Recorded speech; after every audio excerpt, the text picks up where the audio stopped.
的夫君许慕言永远分不清我和姐姐的脸。舒恒，别怪我，装脸盲太痛苦了。妹妹，希望下一世你别再缠着我和慕言。我原以为许慕言是脸盲，原来……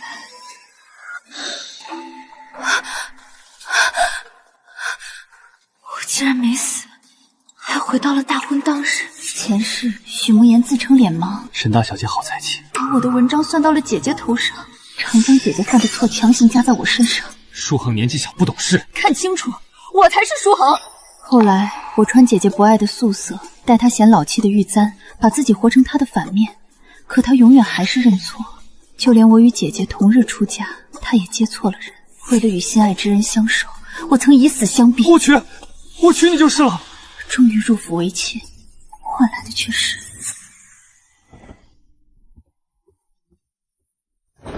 夫人，许公子接亲的轿子已经走远了，接走的是大小姐。这可如何是好？王府的接亲队伍就在门外。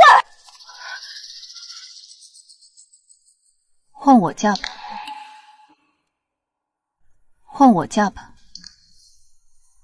你能想明白最好。摄政王虽说脾气差了点，可胜在高官厚禄。你也别怪你姐姐，是慕言这孩子脸盲症又犯了，接错了也正常。摄政王暴虐，你身子弱，万万嫁不得。可舒恒怎么办？不会真的嫁给摄政王吧？舒恒性子倔，若知道她嫁错人，一定会闹个天翻地覆，宁死也不会嫁的。更何况有岳母坐镇，乱不了。等婚事作罢，我再纳她为妾就是了。她心性想必也不会在意名分。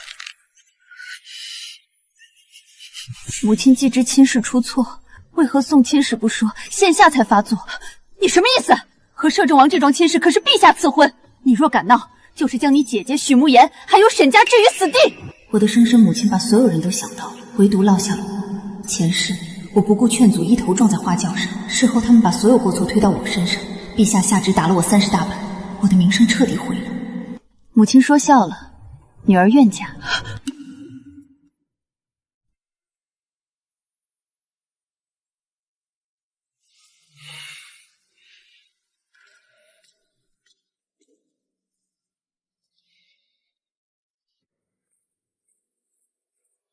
前世我拒了这桩婚事，惹得陛下勃然大怒。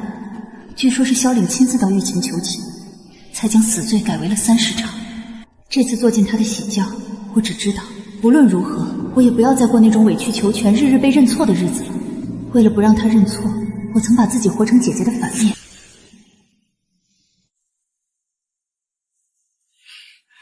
妹妹亲手编的，倒是有心。我明明穿着姐姐不喜欢的嫁衣，大婚前几天我更是千叮咛万嘱咐，你怎么还是认错了人？对不起，舒恒，我太紧张了，一时忘记了。还好你还在我身边，若是你真的嫁给摄政王，我要恨自己一辈子。为了他这几句话，我就把大婚的委屈和30大满的痛抛到了脑后。时至今日，我才明白，原来深情也是可以装出来的。舒恒，事已成定局，嫁过去后你可千万别任性，也好免受皮肉之苦。我知道他什么意思。我若闹起来惹恼怒了摄政王，我会怎样他才不关心。他只是怕牵连到姐姐和沈家。母亲放心，只是换嫁之事，我劝您和父亲还是提早想好对策吧，否则即便我不闹，也难保萧岭不会怪罪。起轿！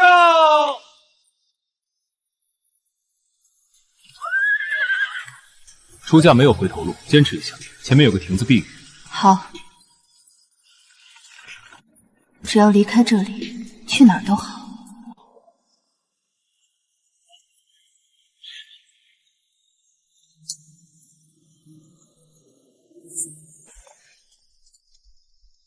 公子，夫人快不行了，求您让大夫去看看吧。舒瑶身子骨弱，受不得惊吓，大夫必须留在她房里。舒恒，别怪我，装深情太痛苦了，希望下一世你别再缠着我和舒瑶了。思及于此，心猛地刺痛。这一世，我绝不重蹈覆辙。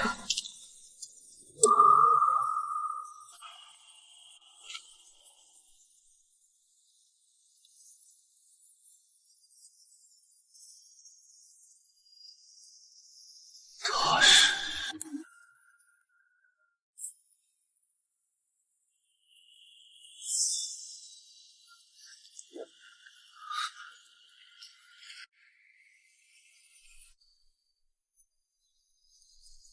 许郎，这不会真是妹妹吧？不可能，舒恒说过非我不嫁，这里面应该是有些误会。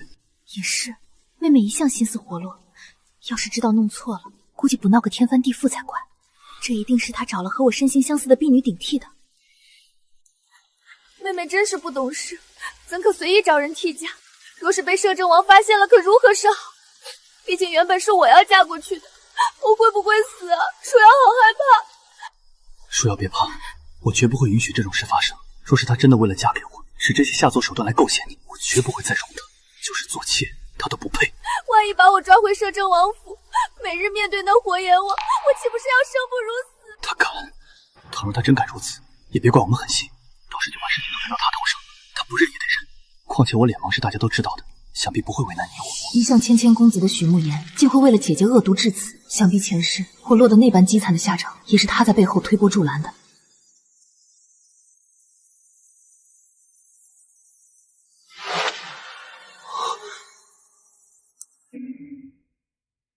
王爷，今日正逢喜事，新娘又是姐妹二人。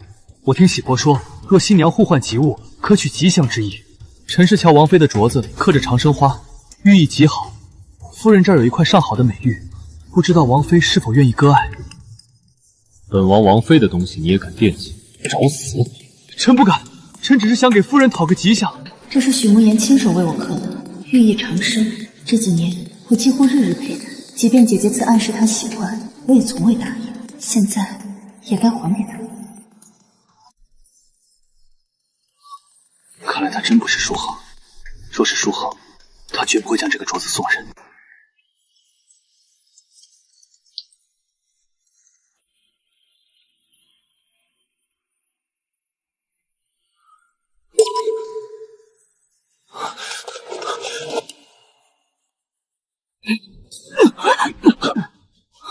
许郎，你疯了不成？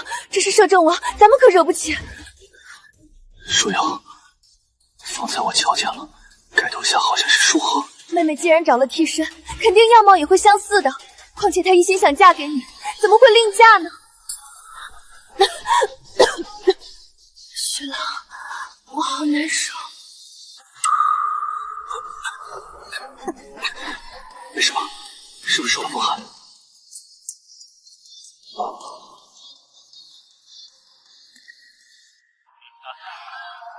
夫妻对拜。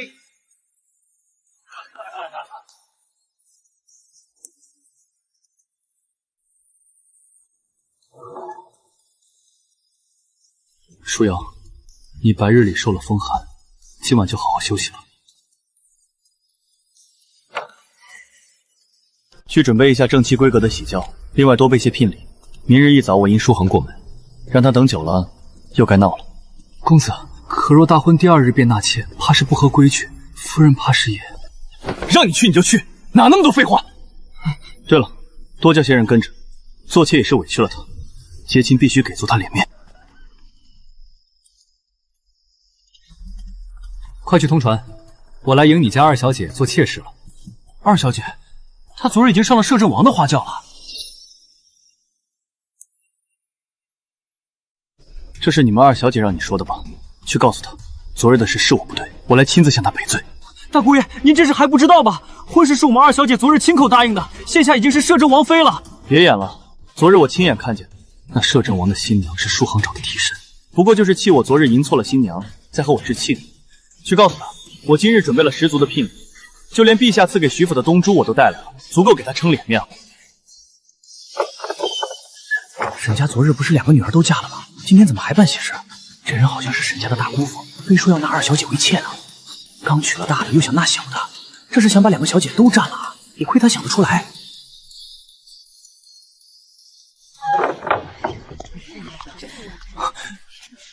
岳母，小婿来迎舒恒了。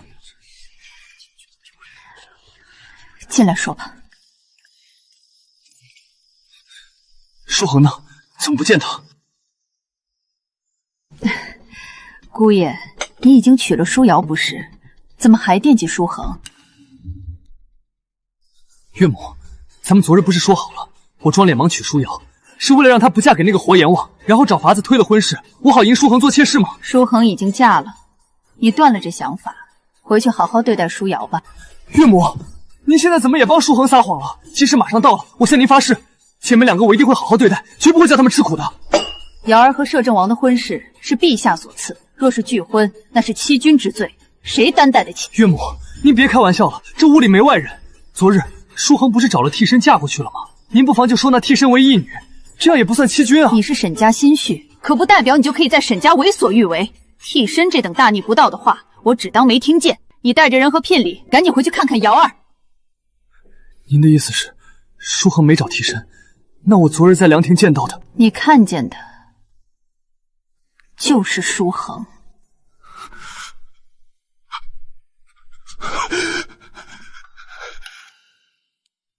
不可能，他明明把我送他的镯子都取下来了，怎么可能是舒恒？他心里只有我，是绝对不会嫁给别人的。我现在去找他。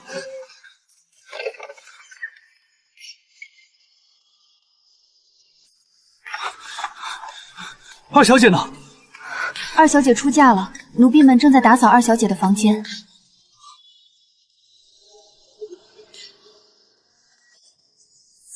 你要是下次脸盲认错了人，看看屋里的陈设。我的房间可是姐姐最不喜欢的红色，东西也不多，这样你就分得清啦。不止这些，还有她出嫁前的衣服、饰品，全都是姐姐不喜欢的。女子在最爱美的年纪，为了我能认对人，从不肯打扮自己。慕言啊，不必难过。母亲能看出来，虽然你打小与舒恒有婚约，可你心里更喜欢的是瑶儿。这次你也顺利娶了瑶儿，何苦还要追着舒恒不放呢？直到此刻，我才终于明白，舒恒为何会毫不犹豫地答应那门亲事。原来就连在亲生母亲眼里，我一向也是对舒瑶过度偏爱的。你装脸盲这么多年，骗过了舒恒，不就是为了能光明正大的娶瑶儿，不被外人诟病吗？如今你做到了，就放过舒恒吧。舒恒如今嫁给摄政王，已经是一门顶顶好的亲事了，高官厚禄，一辈子不用愁苦了。你该为他感到高兴才对。我不是不知道这些年他受的苦，只是……可摄政王是何等的阴狠毒辣，难保不会对他做出什么出格的事情，他一定受不了的。哼，他受不了，瑶儿就受得了。现在她嫁了，也算是让咱们所有人都安稳了。牺牲她一个，换我们一大家子安稳，不亏。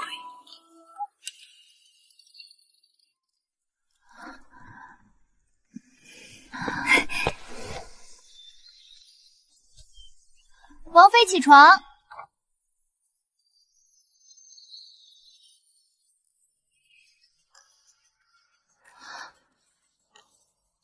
从前在沈府，我只有一个贴身婢女伺候，哪怕是前世嫁给许慕言后，也无非是多了一个人。王爷一早就吩咐了，谁也不许打扰王妃睡觉，他们就一直等在门外，等着王妃醒。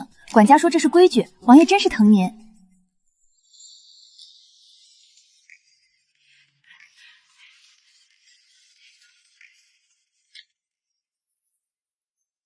前世我给许慕言做妾的时候，听过摄政王的雷霆手段。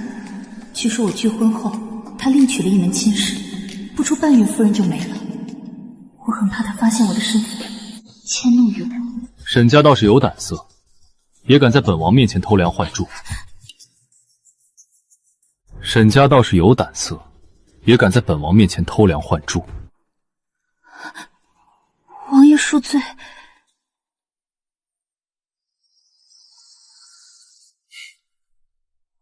不过沈家倒是会察言观色的，知道我不喜欢大小姐那样的，就把二小姐送了过来。他这话是什么意思？没看上姐姐，看上我了？怎么，白日里借本王立威的胆子不见了？你倒是聪明，连许慕言装的脸盲都发现了。现在换成本王，怎么你不满意？白日里我拿他吓唬母亲，用他挡着许慕言，他竟然全都发现了。只不过我不能告诉他，我不是聪明，而是死过一次了。回王爷，妾身十分满意的。吃吧，一日没吃东西了，传出去该说本王苛待王妃了。你睡床，本王在外间。传闻里杀人不眨眼的活阎王，竟是头一个问我满不满意，且如此守礼的人。听守夜的婆子说，王爷在外间守了一整夜呢。小姐，您总算是没嫁错人。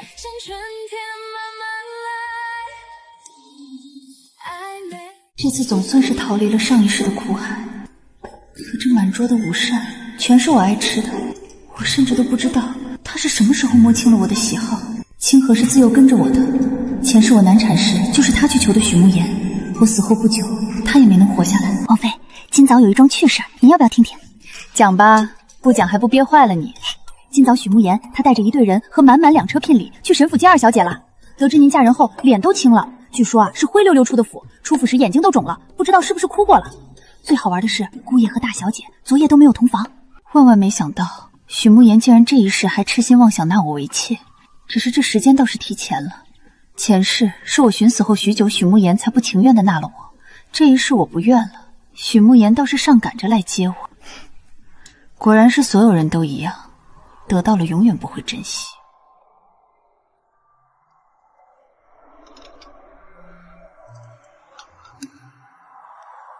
王妃，您是没瞧见咱们这王府里的陈建有多气派，特别是花园里的海棠开得可美了。可这里毕竟是摄政王府，不是沈家，也不是许家那个偏僻的小院。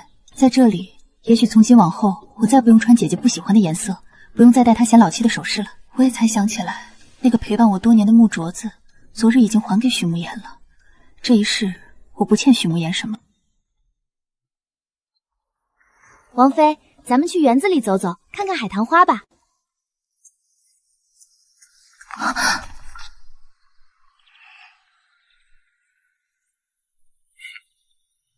王妃这是在检查你夫君的资产。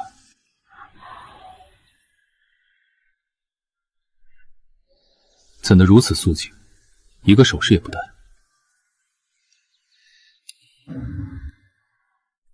出嫁匆忙，还没来得及挑。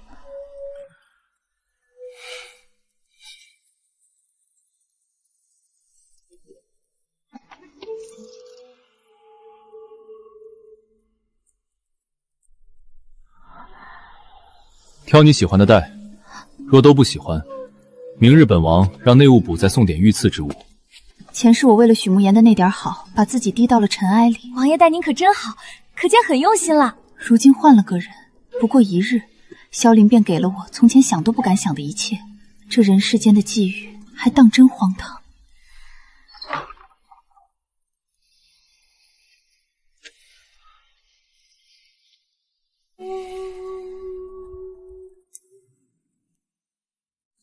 听说大小姐回门那日，姑爷都没陪着一起来呢，是大小姐自己回的。而且许慕言这几日天天喝得烂醉，谁劝都不肯听。明明他心里装的是姐姐，为了他更是不惜装脸盲那么多年，如今装出这一副深情的样子，给谁看？王妃，门房说许慕言在门外跪着，非要见您。前世我求了许慕言多少次？我跪在许慕言书房外，求他看我一眼的时候，他从没开过一次门。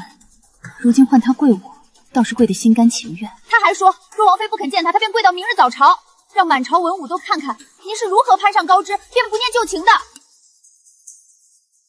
果然，许慕言从来不是在求我，他是在逼我，笃定我爱惜名声，笃定我不敢将事情闹大，更笃定只要他摆出一副深情模样，世人便会忘记。王妃，要不要奴婢叫人把他赶走？不必，去请京兆府的书记官来，再把王府大门打开。他既然想让所有人看，那就让他们看个清楚。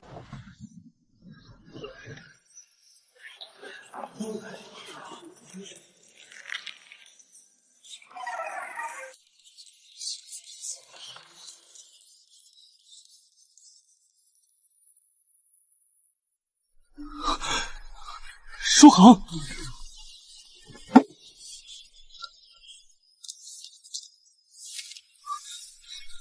舒恒，我们之间的事何必让外人知道？不是你要让满朝文武都看看吗？人来了，你说吧。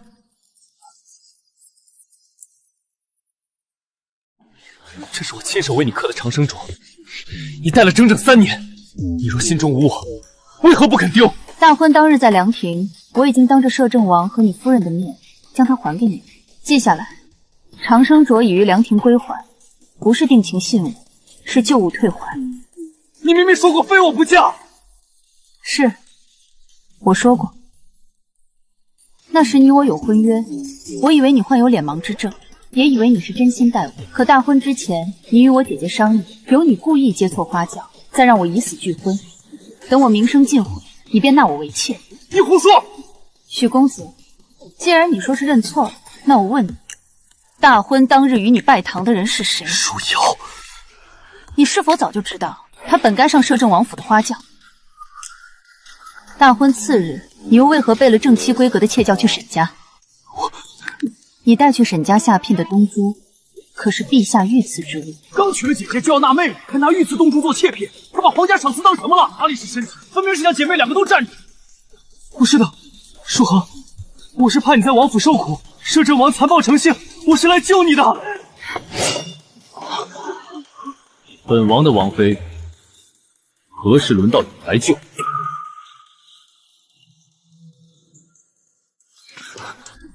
王爷位高权重，自然可以逼迫他。可我与舒恒青梅竹马，他心中爱的人一直是我。你想让他怎么走？他没有替我做决定，也没有问我是否真的对许慕言旧情未了，他只是问我想怎么处置。看着他，我忽然觉得那3年的痴恋像一场已经褪色的旧梦，让他带着他的镯子滚。听王妃的。舒恒，是舒恒。从前我恨不得他能在人群里一眼认出我，如今他终于只看着我，可我已经不需要了。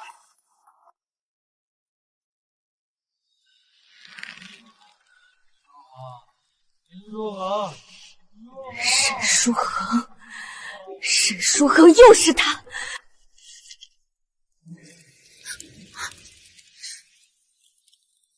这是妹妹，姐姐就好好让大家看看你是如何痴情。听说了吗？摄政王妃嫁人前曾对许慕言以死相逼呢。我还听说他与许慕言早有夫妻之实了。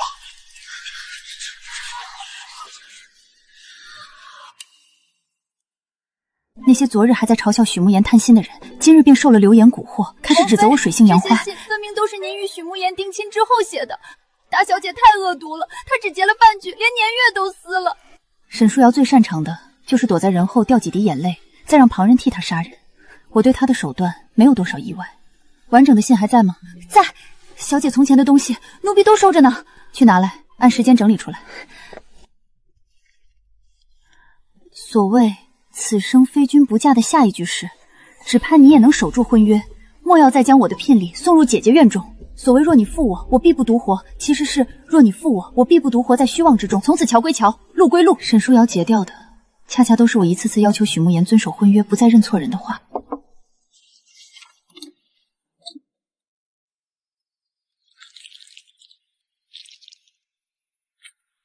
送去长公主府，请殿下代为封存。流言的事，本王已经知道了。这是王府窥印，玄英令可调动30名亲卫，也能查阅王府名下所有商铺和庄子的账册。王爷不问我那些信是真是假？真的如何？假的又如何？你与他有过婚约，写信合情合理。本王娶的是现在的你，不会拿你的过去审问你。前世我给许慕言做妾，花1两银子都要报备。难产连请大夫的钱都支不出，如今萧凛却把整个摄政王府放到我手上，王爷不怕我处置不当？不会变学，若有人不服，让他来找本王。从今日起，你不必借本王的事，王府的事本就由你办。王爷、王妃，长公主府送来了春英请帖。当年摔碎的玉佩，本宫也一直留着。看来殿下也在等这场宴。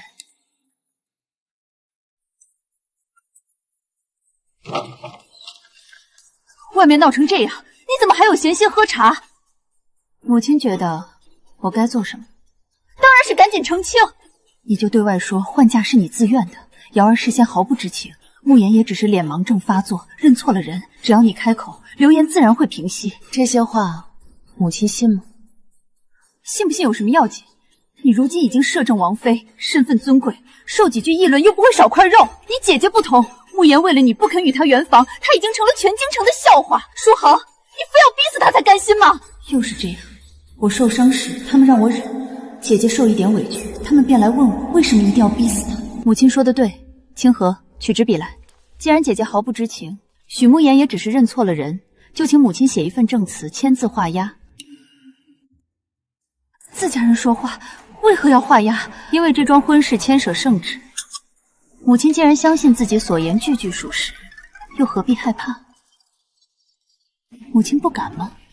我都是为了这个家。朱恒，你做了王妃，必要六亲不认吗？家，你们决定牺牲我时，就已经不是了。送客。舒恒，你会后悔的！得罪了娘家，摄政王再宠你，你也只是无根浮萍。我的根从来不该是一个随时准备牺牲我的沈家。娘，若不能证明我自己的清白，许郎一定会彻底厌弃我的。妹妹如今已经有摄政王撑腰了，纵使她被一个任性换嫁的名声，也没人敢动她呀。次女沈舒恒因嫉妒长姐，自行登上王府花轿。沈家与沈舒瑶全不知情。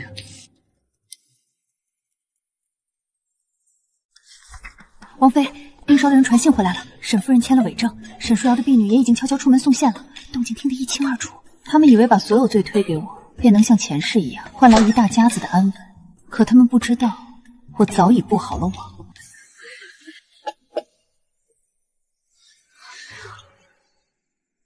那是我穿了3年的颜色，也是他从前最嫌弃的打扮。妹妹，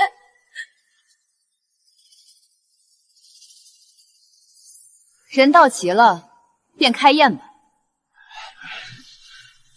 妹妹，外面的流言越来越难听。姐姐知道你与许郎从小一起长大，感情深厚。如今你赌气嫁了摄政王，心里难免放不下。姐姐愿意替你向许郎求情，只求你别再让他跪在王府外了。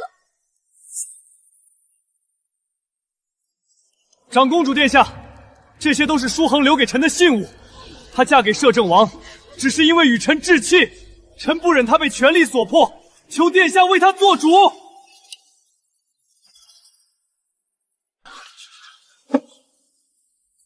许慕言，你可认得这个？认得。3年前诗会，沈二小姐年幼不懂事，不慎将殿下的玉佩摔碎。本宫还没问是谁摔的。你倒答得很快。殿下，许郎患有脸盲，他当时是认错了妹妹。当时你穿红，沈舒恒穿青，你二人身形声音也并不相同。玉佩刚落地，许慕言便将你护在身后，指着3丈外的沈舒恒说：“是沈二小姐不懂事。”一个连脸都分不清的人，为何每次都能精准护住你？又为何每次认错，吃亏的都是沈舒恒？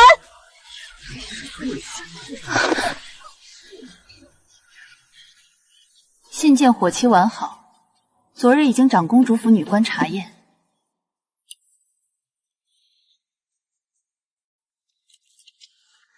这些暧昧的情话都写在订婚之后，而每一封信都在求许慕言别再认错误。许公子说我对他旧情难忘，可他散布的这些情书证明的只有一件事：我曾真心待过他，而他不配。舒恒，够了！定亲之人互通信件，无伤德行；将完整书信撕碎，只取暧昧词语，污人清白，才是真正卑劣。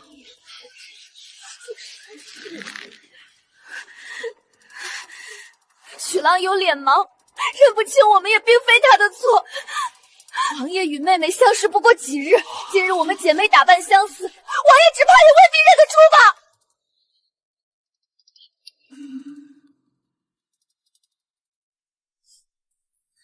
摄政王，不如你来认一认。王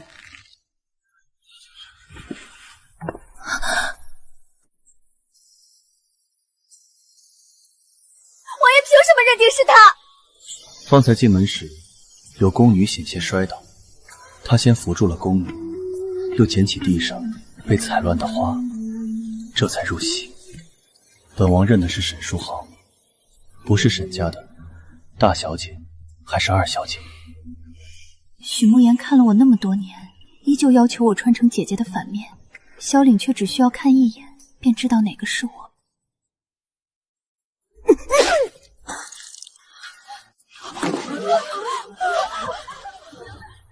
妹妹，你为何？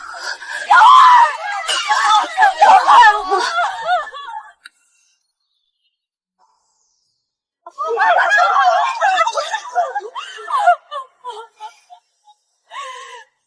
他终于出手了。传太医，书豪，她可是你的亲姐姐，你怎么能为了一个男人给她下毒？毒就在这里！今日香囊是你所割，书瑶出事之前只碰过他，你还有什么话说？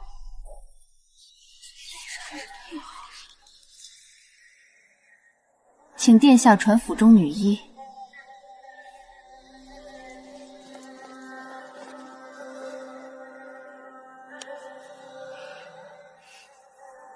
回殿下，香囊中只有安神的合欢皮与白芷，并无毒物。兴许毒已被书瑶吸入体内，香囊里才查不出来。本宫这里还有2支。是。沈书恒送进府的每一样东西都有女官查验封存，3支香囊出自同一批材料。许慕言，你是在说本宫也替他下毒？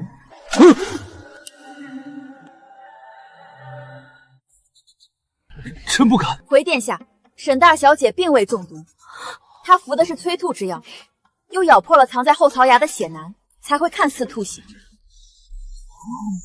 不可能！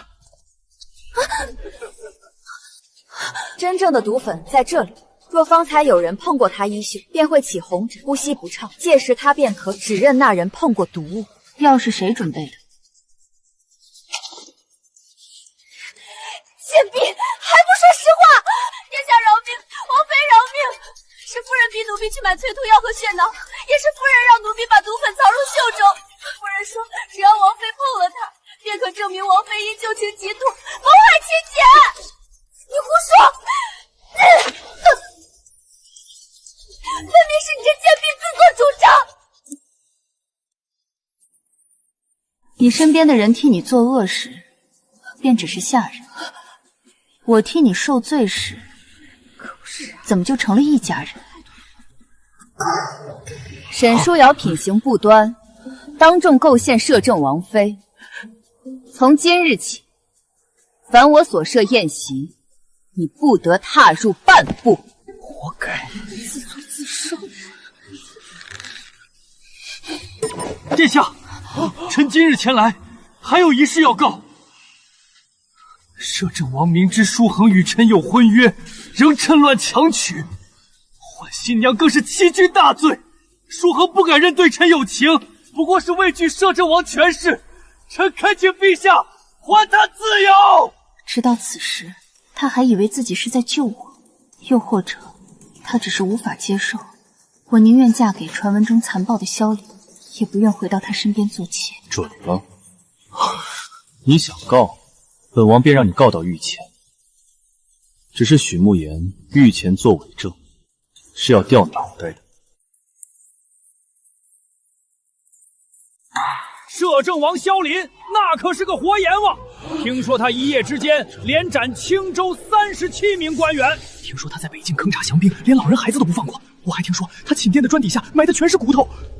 御前会审的消息传出后，摄政王的旧账被人翻了出来，朝中甚至有人上奏，请陛下收回他的兵权。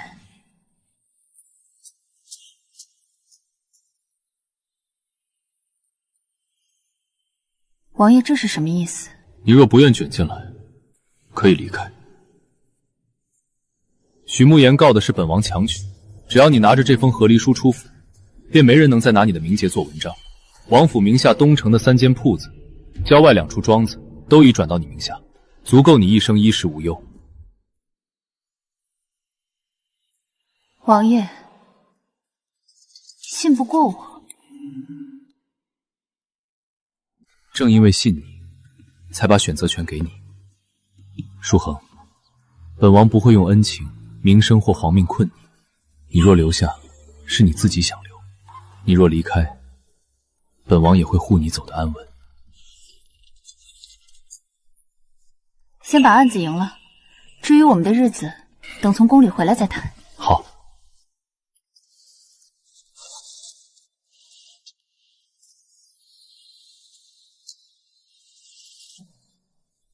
看完之后，再决定是否信本王。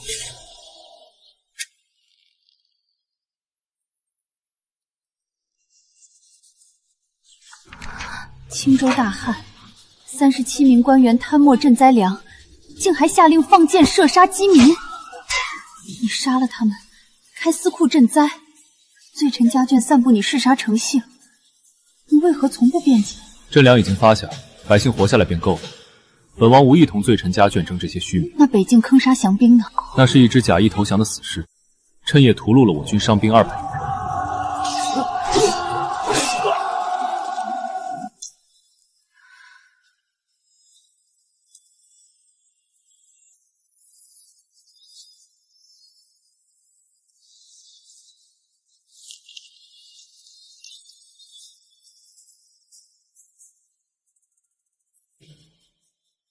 当年所有人都以为平仓册是姐姐写的，许慕言更是将功劳直接安在他头上。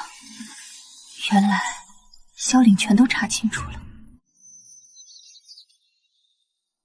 你在3年前的诗会上见过我？见过。那时你为何没有与我说话？你身边跟着许慕言，你看他的眼神太亮，本王不喜欢。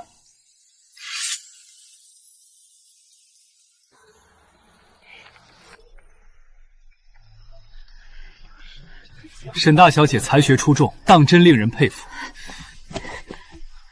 舒恒，你又任性了，明明是舒瑶献策，你怎能抢姐姐的功劳？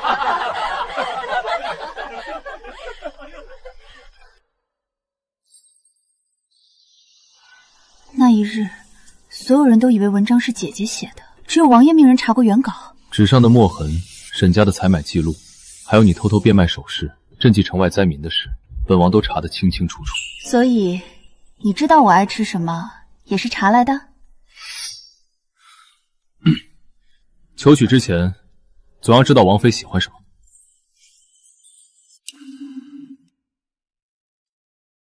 那你为何从未告诉我？你那时一心想嫁给别人，本王不屑强求。许慕言口口声声说爱我，却不断逼我、骗我、要挟我。萧凛早已看见我，却从未利用权势拆散我的婚约。他在等我自己回头，而我真的走到了他身边。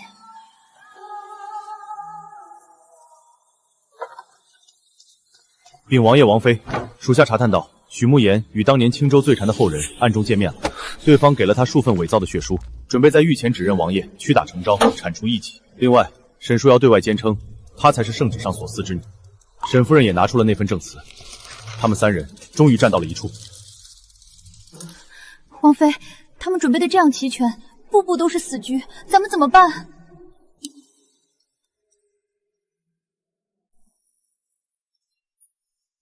放心，他们准备的越齐全，死得越快。我已经找到了当年为许慕言开脸盲诊书的大夫，找到了被京府书记官也送来了许慕言柜门时的完整记录。至于那2颗御赐东珠，每颗底部都有内务府刻下的编号。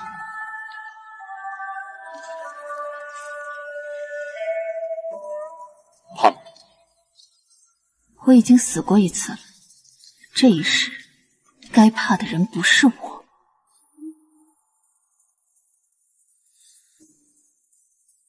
今日不论亲疏，只认证据。陛下，臣妇教女无方，二女舒恒自幼任性，又因嫉妒长姐得了摄政王婚事，便偷偷登上王府花轿。臣妇发现时木已成舟，为了保全皇家颜面，才不敢声张啊！臣可以作证，舒恒曾多次对臣说过非臣不嫁，她不可能真心嫁给摄政王。臣妇从不知道妹妹会换嫁，若早知如此，臣妇宁愿自己嫁入王府，也绝不会让妹妹犯下欺君之罪。舒恒，你认罪吧。只要你说是自己一时糊涂，娘一定会求陛下从轻发落的。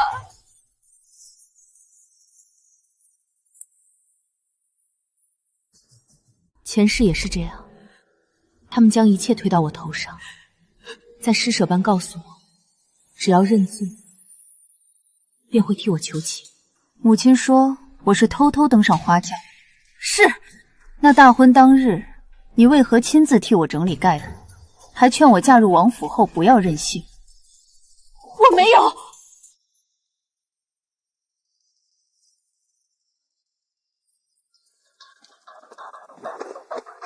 奴婢作证，当日是沈夫人亲自将二小姐送上花轿，沈家上下没有一人阻拦。这是沈夫人去王府时，我家王妃请她签的证词。她虽未落笔，却在抓起纸张时留下了半枚纸印。沈夫人既称不知情，为何事后不曾报官，反而试图逼沈书恒出面替沈书瑶澄清？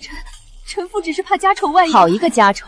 接着问，姐姐说，她才是圣旨赐给摄政王的人。敢问圣旨何在？今有沈氏女德才兼备，尤善经世，可为宗室妇，赐婚摄政王萧凛。圣旨上没有写嫡长女，也没有写沈书瑶。何谓尤善经世？此乃当年诗会魁首之作《平仓策》，原稿最后清清楚楚写着沈书恒。不可能，当年诗会夺魁的分明是我。你连《平仓策》中第3条写的是什么都不知道，也敢冒领？开仓、平苏、追责，防止地方官吏克扣。萧凛3年前求婚奏折，臣求娶诗会上献平仓策之沈氏女。当年皇叔求娶的便是献平仓策的沈氏女。朕的朱批与礼部婚帐俱在，所指从来只是沈书恒。萧凛求娶的从来不是沈家嫡长女，而是我。沈家为了抬高姐姐，故意对外宣扬摄政王看中了沈书瑶。许慕言和姐姐自以为合谋调换了新娘，却阴差阳错将真正的赐婚之人送入了王府。我没有换嫁欺君，我只是上了本就该属于我的花轿。不对，即使赐婚无错，书恒与臣旧情未断也是事实。摄政王明知他心中有臣，仍旧强娶，德心有愧。既然说到旧情，那便审审你的脸盲症。草民有罪。3年前，许家给了草民500两银子，让草民将许公子的偶有墓炫写成无法辨认人免。你受了谁的指使，竟敢污蔑我？草民不敢撒谎，当年那500两银票出自许家钱庄，编号、日期，账本上记得清清楚楚。成第2份证据，大婚当日的车马账。殿下明察，是许公子提前3日给了奴婢银子，让奴婢将沈大小姐送上许家花轿的。许公子还吩咐奴才，回许府的路上，无论沈二小姐在轿子里如何苦闹，都不许停轿。我只是什么？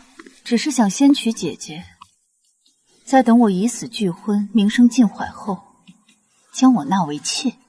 许慕言亲口承认，他本准备以正妻规则纳沈书恒为妾。他认定沈书恒不会真心嫁给萧凌，更认为沈书恒一定会等他。书恒，我是因为爱你。爱我？你把我的同心结送给姐姐，把我的聘礼抬进她的院子，你让我穿成她的反面，还一次次故意认错。你在大婚之日将她娶走，却觉得只要给我一顶妾轿，我便该感激涕零。这不是爱。你只是接受不了一个曾经满眼都是你的女人，有一天不再要你了。经内务府查验，这2颗东珠底部刻有编号，确为御赐许家之物。许慕言曾于大婚次日将其作为迎纳沈书恒的妾聘。放肆！朕赐婚给摄政王的女子，却要纳入府中为妾。陛下明鉴，臣不知圣旨所指是书恒啊，臣只是脸盲，一时认错了人。事到如今，你还敢说认错？诗会上你精准护住沈书瑶，大婚时你提前买通车车夫接她，凉亭里你一见沈书恒的木镯便试探他的身份，次日你更能独自找到沈书恒的房间。你的脸盲怎么每次都好的这样恰到好处？我曾为了一个谎言，丢掉衣着、喜好，甚至丢掉了自己。如今真相大白，原来也不过如此。书恒，我真的知道错了，你再给我一次机会好不好？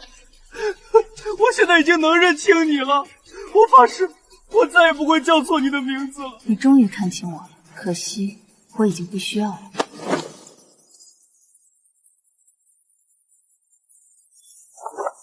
就算臣有罪，摄政王也不公布。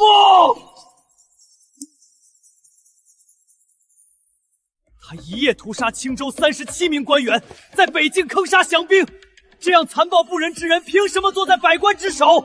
臣有人证写书，可以证明那些官员都是被屈打成招。皇叔，37人，可是你下令处置？是。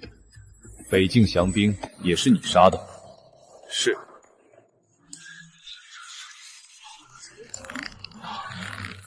37人确实是本王下令斩首，若再来一次，本王照杀不误。萧林，你可知自己在说什么？臣知道。青州大旱，饿死百姓4700余，赈灾粮被层层侵吞，百姓一子而食那37人的粮仓中，米粮堆积如山。你该不该死？这都是他的一面之词。陛下，这是当年被烧毁的青州赈灾账册副本。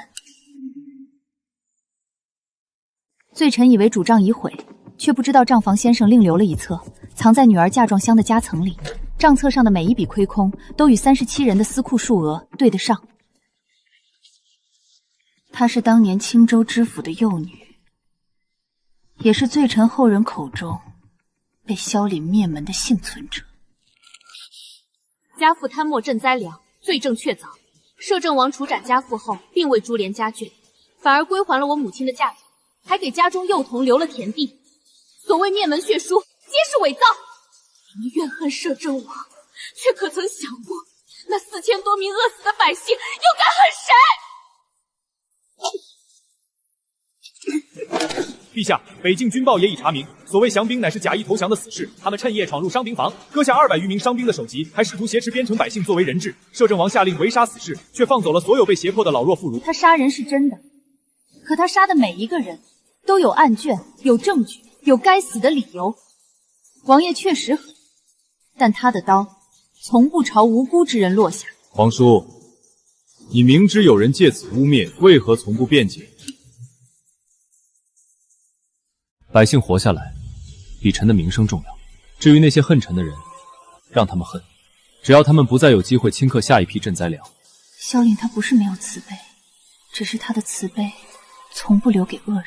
陛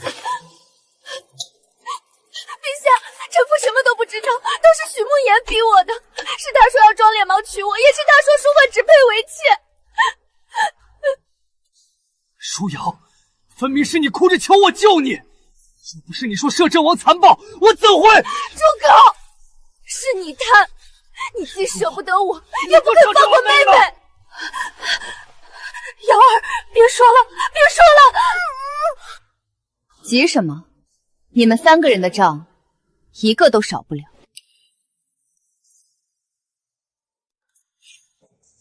许慕言装病欺瞒，扰乱赐婚，冒犯皇亲，善用御赐之物，又勾结罪臣余党，递交伪证，革去功名，永不录用，罚没御赐之物，杖责30，其余罪行交由大理寺继续查办。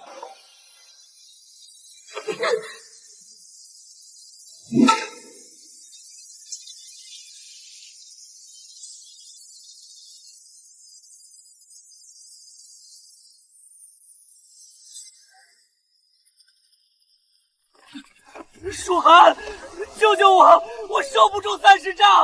舒涵，前世他没有回头，今生我也不必看。沈书瑶参与调换花轿，春宴构陷王妃，御前作伪证，削去诰命，罚俸罚银，没有皇令，不得与许慕言和离。陛下，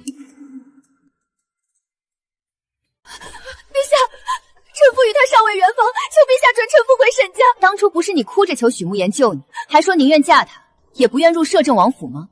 如今你已如愿以偿嫁给他，为什么又不要了？沈夫人因知情不报，御前作伪词，削去命妇封号，禁足沈府。沈家罚俸3年。书恒，娘错了，娘也是一时糊涂啊。你父亲还有2个弟弟，他们是无辜的。只要你替沈家向王爷说句话，陛下一定会从轻发落的。沈家是你的根啊，你不能眼睁睁看着一家人被你姐姐牵连啊。母亲说过，牺牲一个换一大家子安稳，不亏。如今只是修封号罚俸，沈家上下无人丧命，牺牲母亲和姐姐的体面，换沈家其他人平安，不亏。舒涵，娘真的知道错了，你原谅娘好不好？不必了。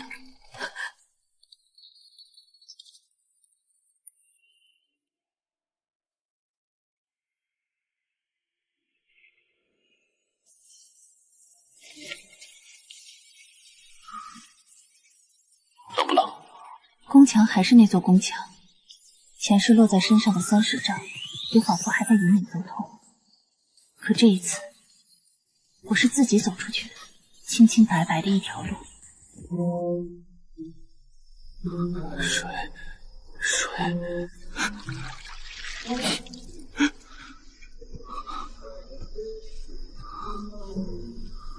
公子，您撑住啊！这偏远本是您准备给沈二小姐做妾室的住处，这般阴冷潮湿，你身上带着重伤，怎么受得了？夫人，许家被罚没大半家产，如今只请得起这1名大夫了。公子快不行了，求您让大夫过去看一眼吧。我在御前受惊落了病根，太医说了必须要静养，府里仅剩的药材和银钱都得先紧着我。至于他，让他自生自灭。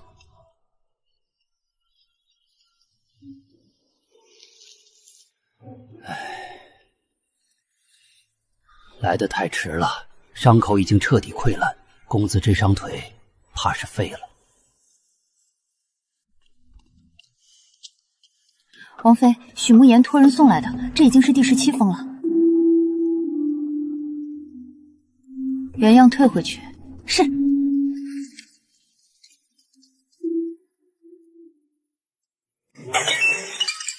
你眼睁睁看着我烂在那间屋里，你毁了我的腿，毁了我的一生。你如今连路都走不了，还要把一切怪在我身上，是你自己非要去告御状，害得自己被革去功名，还连累我被削了诰命。我们俩现在都被困死在这被罚没大半的破院子里，你怪谁？那就当是输呀！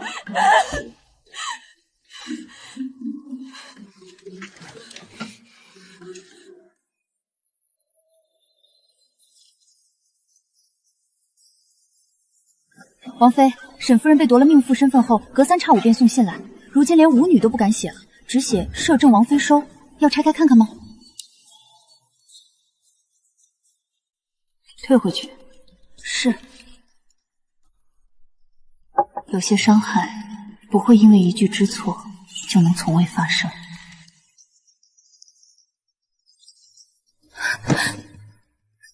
小姐不要奴婢了吗？不是不要你，是让你有自己的人生。长公主将平仓册重新呈给皇帝，朝廷采用其中数条方法整顿赈灾粮仓。我也在城南开了一间女子学堂。大家记住，每一篇策论都要署上你们自己的名字，不论嫡庶，不问出身，谁写的便是谁的，再不会有人理所当然的夺走你们的才华与名字。爷爷，为什么这块碑上没有字啊？他们都说摄政王是活阎王，活下来的百姓记得就够了。他的刀啊，是守着咱们的。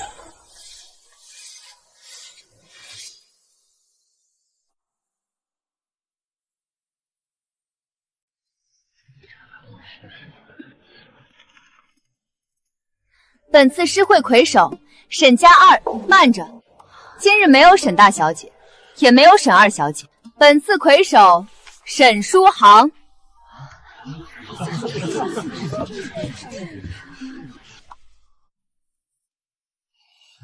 本宫记得你从前只爱穿些素净的青绿色，今日这身16红倒是极衬你。从前穿什么颜色，总要先看别人喜欢什么，不喜欢什么。今日这身石榴红，是我站在满屋布料前挑了整整1个下午，才发现自己最喜欢的颜色。喜欢便穿，沈书恒的颜色自然该由你自己来选。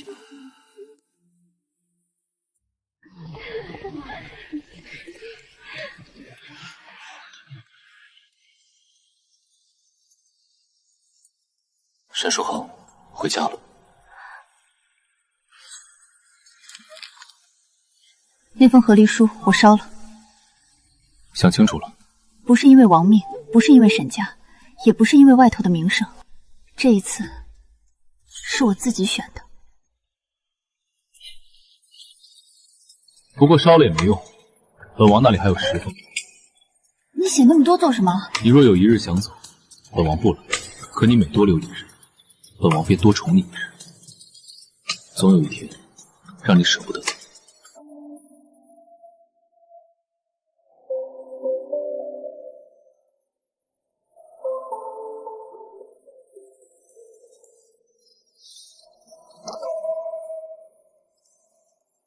从此以后，我不再是谁的反面，我只为自己而活。